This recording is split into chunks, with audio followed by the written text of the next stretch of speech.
waraabessi yeroo hunda aarii isa agarsiisa ture yeroo saree irra adda baasan miti Osman osoo fincila waliin qabsoofnu waan kan keenya ta'e ni fudhate ni deeffanna nuti illeen Orhan abbaa kee waliin siin balleessa mee waan ta'u ni ilaalla jireenya koo wajji waliin ni makamta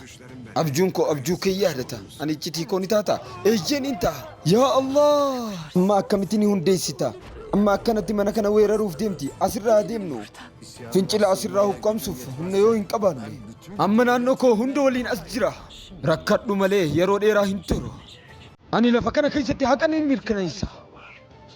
seefii koo jalatti du'uuf eegi roorii karda dhibbakeedha namoonni fiilma guutuu isaa arkachuu barbaaddan haalata asirra gartan kana liinkii piroofaayila jalaa tuquudhaan